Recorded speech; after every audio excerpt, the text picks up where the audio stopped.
Good morning, students of Standard 10. I guess you are maintaining the guidelines of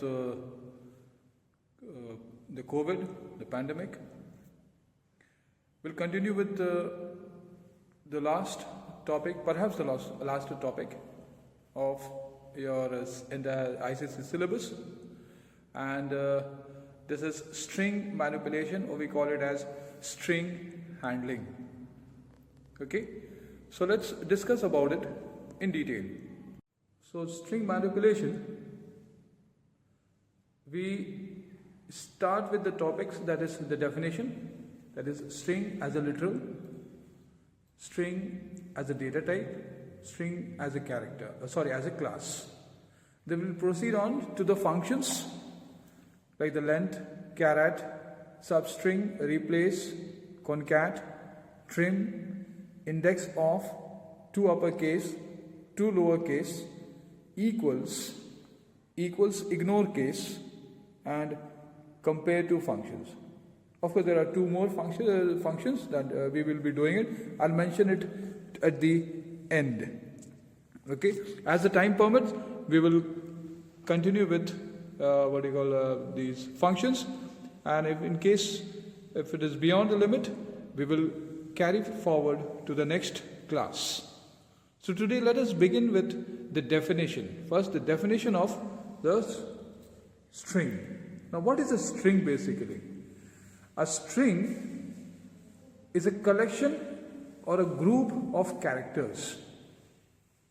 In other words, a string is also known as an array of characters. It is an array of characters. Okay? Then as a literal, a string is made up of characters, and each character is identified by its index number. Let us look at this particular example. Suppose if I write here computer. So since it is an array of characters, so what happens is each character is identified by its index number. Okay, and the index number ranges from 0 to the n minus 1, just as in case of arrays, where n refers to the total number of characters that is present in a string. Let's suppose the string is x. Okay, so here, and the last index is always the length of the string minus 1. That's why we say n minus 1. So the index always ranges from 0 to n minus 1. Here in this case, n is equals to 8. In this context, n is equals to 8, and therefore 8 minus 1 is 7, and 7 is the last index of the string called x.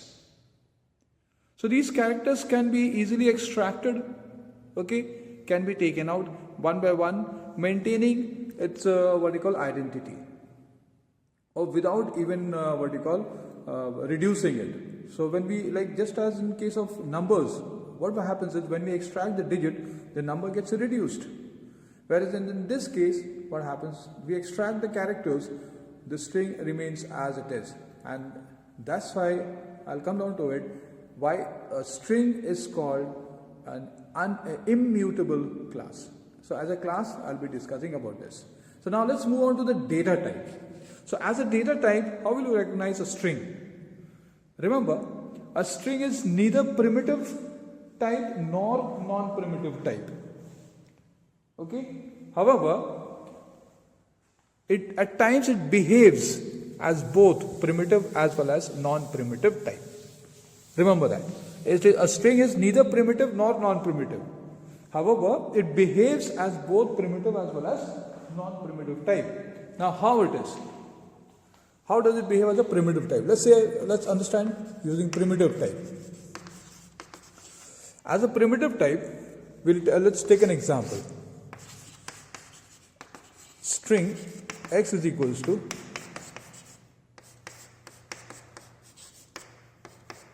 India. Okay. So if I take this way, here what happens is X is a primitive type. That means here string is a class and X is a variable of string type. So here X is a primitive variable of string type. That means here that is string is behaving as a primitive data type. So when we take a primitive data type, that means it involves variables over here. And in case of non-primitive type, then in case of non-primitive type, how you are going to write? If it is a non-primitive type,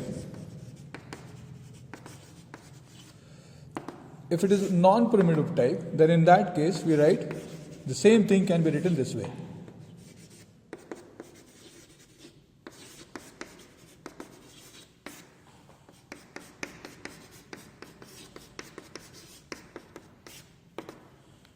Look at this now. So here what happens when you look at here, string X is equals to new string and within bracket India. Okay, within the parenthesis India, double quotes and then semicolon. What does it indicate? Here X is an object of a string class. So in the previous case, X was a variable, X is treated as a variable, whereas in the second case, X is treated as an object. So there is a difference, remember. So a string is neither primitive type nor non-primitive type. However, it behaves as both primitive as well as non-primitive type. So as a primitive type, it behaves as a variable here in this case, and in a non-primitive type, it is an object.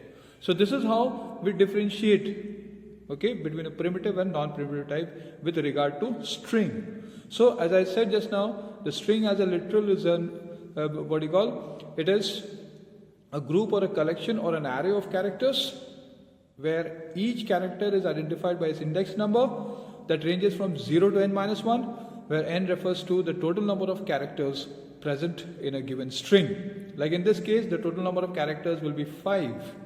India, I-N-D-I-A. Okay, and this character, remember, when I say character, it means not only alphabets but also digits and space as well as other symbols, any symbols, okay, enclosed within double quotes. That is considered as a string. So as a literal, a string should refers to either a single character or a group of characters enclosed within double quotes, inverted commas. Then only we understand that it is a literal, it is a constant.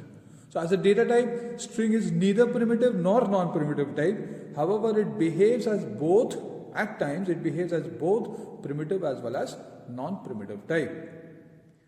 Then string as a class. Now how will you understand string as a class? A string is an immutable class. Remember. So when we talk about a class, that means definitely it has certain object, it has functions, all those things are there. That's how we understand that string as a class. So a string is an immutable class. Now what does it mean? Immutable.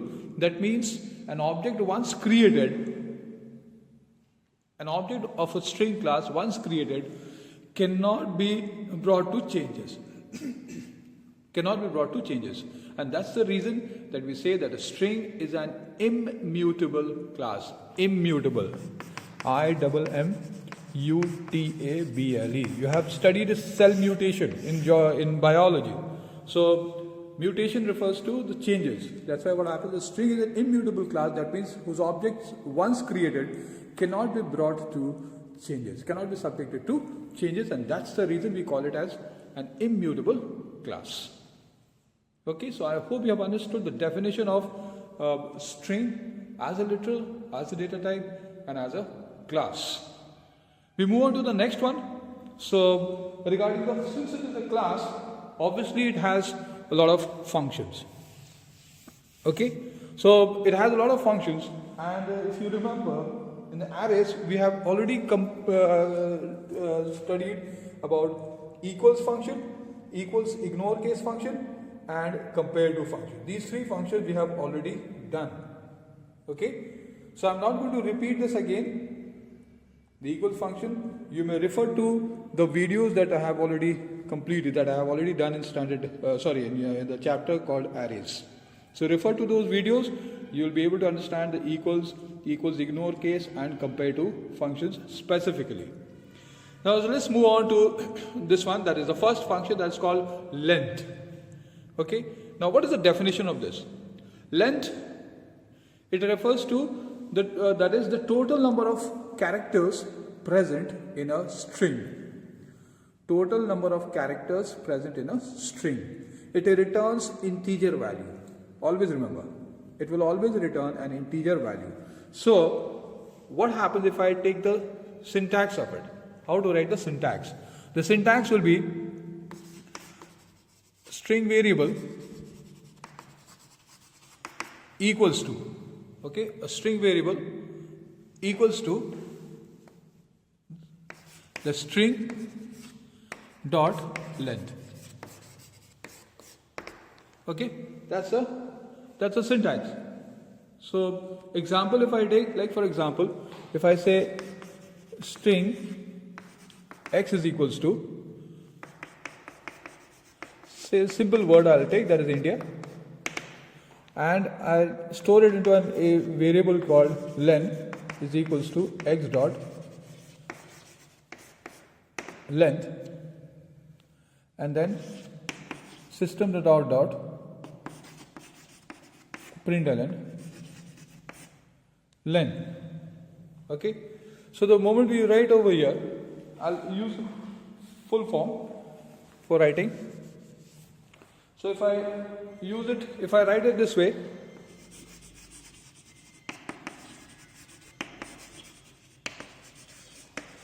println len, therefore the answer will be, that is 5. So look at this one example over here and the syntax.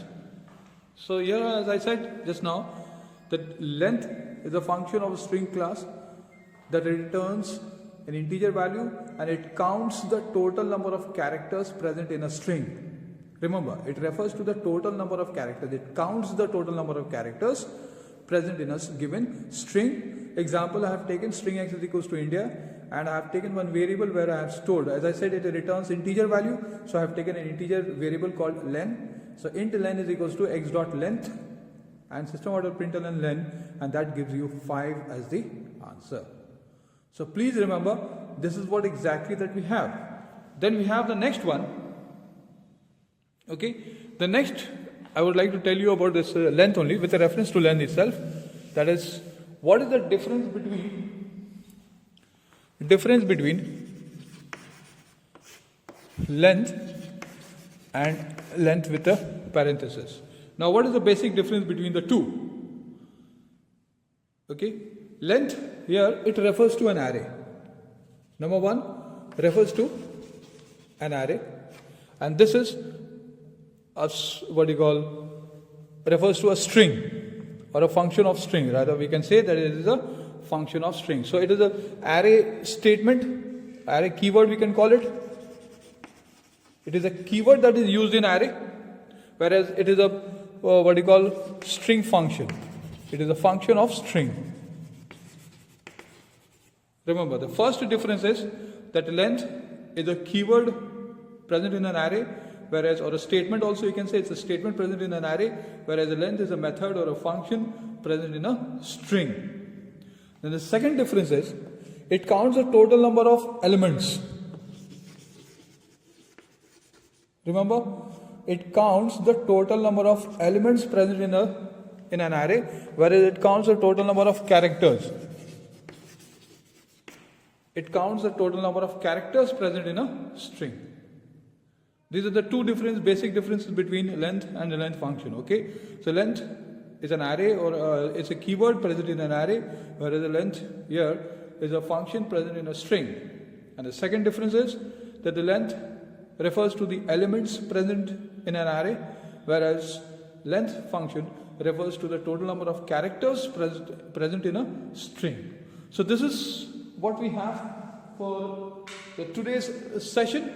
In the next session, in the next video, I'll move on to the next other functions specifically. Before we jump into the programs. Okay, so I hope that you all have understood whatever has been taught in this particular video, and of course you are maintaining yourself. As I said, keep yourself healthy, maintain distance, and if required, take medicine. God bless each one of you. Take care. All the best.